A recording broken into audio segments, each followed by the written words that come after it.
നമ്മുടെ booth level ഓഫീസറാ. ആ ഇരിക്കൂ. ഈ അവസ്ഥയിൽ ഇതിന്റെ ഒന്നും ആവശ്യമില്ല.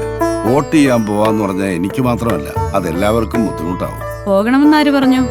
ഭിന്നശേഷിക്കാർക്ക് വോട്ട് ചെയ്യാനുള്ള സൗകര്യം ഇലക്ഷൻ കമ്മീഷൻ വീട്ടിൽ തന്നെ ഒരുക്കുന്നുണ്ട്. ഇലക്ഷൻ ഡേറ്റ് അനൗൺസ് ചെയ്ത് 5 ദിവസത്തിനുള്ളിൽ ഫോം 12D-യിൽ അപേക്ഷ കൊടുത്താൽ മതി. സംസ്ഥാനത്തെ തെരഞ്ഞെടുപ്പ് പ്രചാരണം വരൂ വരൂ.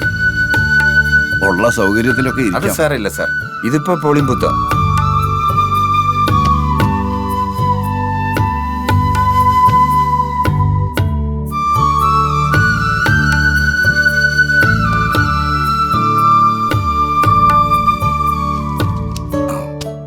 കിടപ്പ് രോഗികളായ ഭിന്നശേഷിക്കാർക്ക് വോട്ട് രേഖപ്പെടുത്തുന്നതിന് അവരുടെ വാസസ്ഥലത്ത് തന്നെ താൽക്കാലിക പോളിംഗ് ബൂത്ത് തയ്യാറാക്കുന്നതിനുള്ള നിയമവ്യവസ്ഥ ഇന്ന് നിലവിലുണ്ട്. ഭിന്നശേഷിക്കാർക്കായുള്ള സംസ്ഥാന കമ്മീഷണറേറ്റ്, കേരളം.